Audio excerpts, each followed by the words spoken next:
stop for a second and think about the most overwhelming soundscape you've ever been in. Was it maybe standing next to a huge roaring waterfall? Or maybe, the sound of a spring storm, rain hitting the windows, wind howling, that low, steady tone. If you were really listening, you weren't just hearing background noise. You were actually hearing the oldest, most complex lesson in, well, sophisticated sound design ever created. Okay, let's try and unpack this a bit. The source material we're looking at today, it treats the whole environment, wind, rain, water, as the first and most complex orchestra. We're going to dive into this source stack and sort of pull out the technical manual hidden right there in plain sight. Or sound, I guess. Right. And our mission really in this deep dive is to extract those core sound design principles that nature just lays out for us. These aren't just, nice ideas. They're fundamental concepts you need for any audio synthesis. We're talking about managing noise, how resonance actually works in a space, and the complex details of modulation, how sound changes over time. So understanding this stuff is kind of a shortcut for the listener then. Absolutely. It's a massive shortcut. If you get how nature handles these forces, you get a huge advantage in understanding advanced audio synthesis. You'll understand why certain complex textures work the way they do, whether it's in music or film scores or even game audio. Okay, let's start right at the beginning then with the blueprint itself. Our sources define these natural phenomena, wind, rain, streams, storms, as really sophisticated sound systems. They each have their own emotional feel, sure, but more importantly, they seem to follow a kind of structural logic. Yeah, and what's fascinating, what really jumps out, is that nature isn't just giving us pretty sounds for inspiration. It's revealing the actual rules, the principles you need for sound design. Take wind, for example. It's not just one note, right? It's this continuously shifting, dense wall of sound. Nature forces us to think about managing noise, distinguishing between, say, a low rumble and a sharp whistle. And it shows us exactly how resonance works in an environment. So the big takeaway here is that the natural world gives us the template for generating complex sound waves. It basically figured out the rules for us like hundreds of thousands of years ago before we even dreamed of a synthesizer. Exactly. Nature laid it all out. But that brings up a good question, doesn't it? Why should a sound designer even bother trying to recreate these sounds from scratch? Wouldn't just, recording the rain outside be way easier than synthesizing it with electronic noise? Well, that's where the history comes in. And this is where it gets really interesting. It's about the historical moment when people started recognizing these natural sounds as actual musical material, not just ambient background.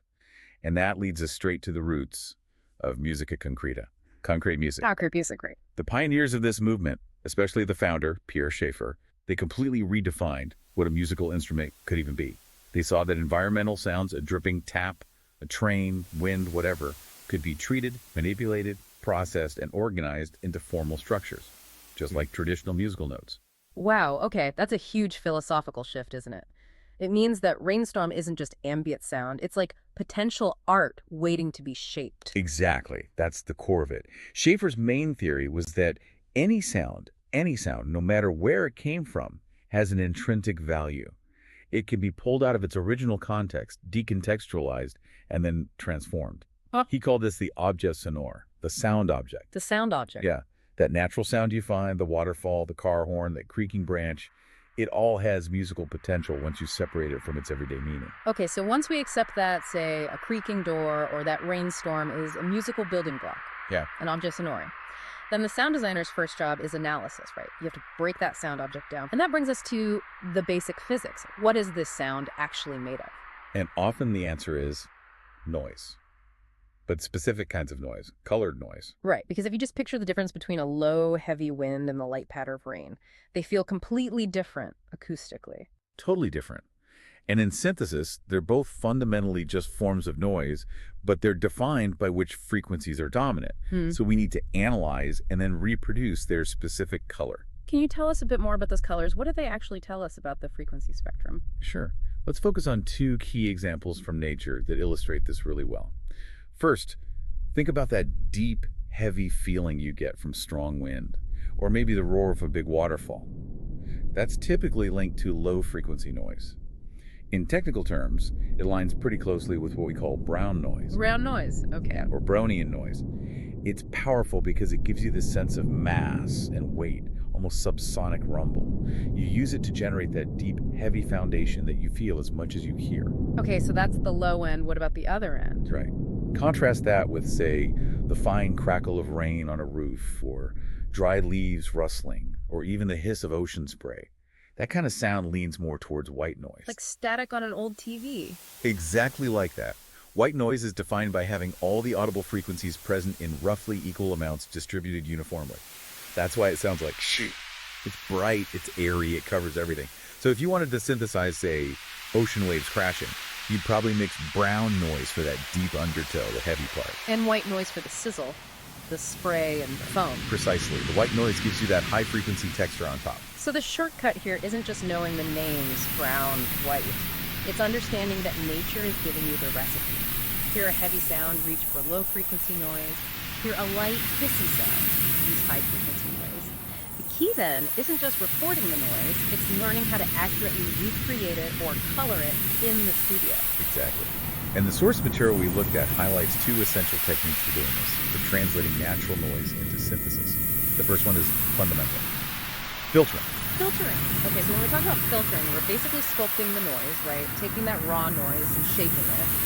Like, if the wind is just this broad spectrum of sound, how do you get that really specific, high-pitched whistle you sometimes hear? Right. You start with your basic noise generator, maybe white noise to begin with, since it has all frequencies. Then you use specialized filters. To get that sharp whistle, you'd apply what's called a band pass filter. Band pass. So it lets a specific band through. Exactly. It acts like, well, a very precise gate. It only allows a very narrow band of frequencies, the ones that make up the whistle sound, to pass through. It essentially carves that specific high-frequency texture out of the general, broader noise.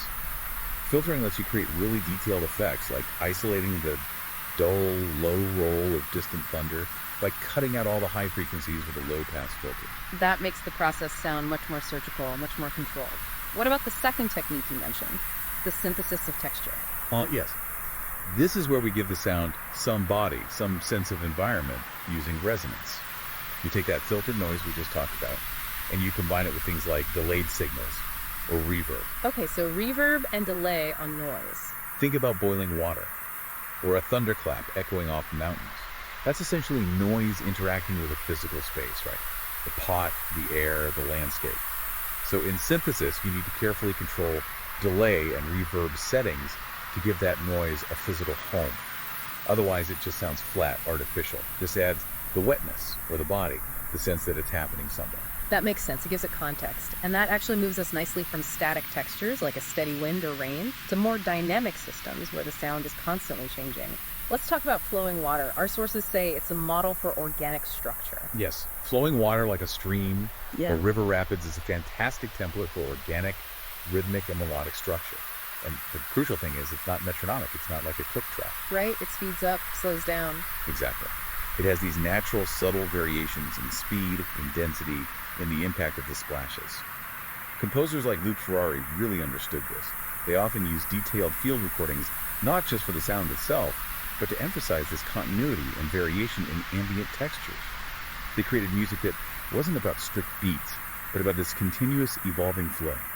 And sticking with dynamic systems, if we're talking about tension, building things up, we have to talk about the thunderstorm. Our sources call the storm the ultimate lesson in controlled tension and dramatic release. Oh, absolutely. The sound of thunder is a really complex challenge for a sound designer.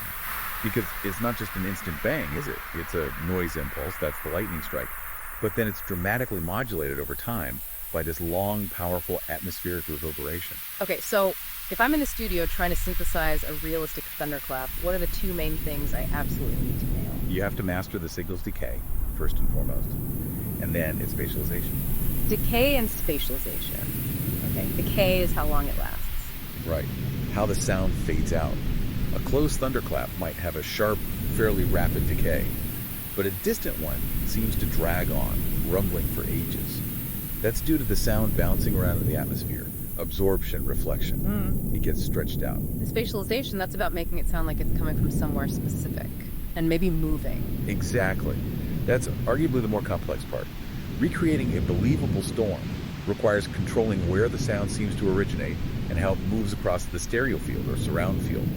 A common technique is to take the initial sharp crack, the noise impulse, maybe send it more directly to one speaker, and then route a slightly delayed, heavily filtered, maybe low-pass filtered, and heavily reverberated version of that same impulse primarily to the other speaker, maybe starting a fraction of a second later. Ah, so you're mimicking how the sound waves would actually travel and bounce differently over distance. Precisely. It gives the listener that sensation of the thunderclap propagating, rolling across the horizon, not just sitting statically in the middle. That is highly technical, but derived entirely from just listening carefully to nature. Okay, let's shift gears slightly to possibly the most intricate natural instrument there is, the bird. Ah, birdsong, yes. That's nature's masterclass in fast and intricate modulation. Really complex stuff. Its complexity, its lightness, its speed.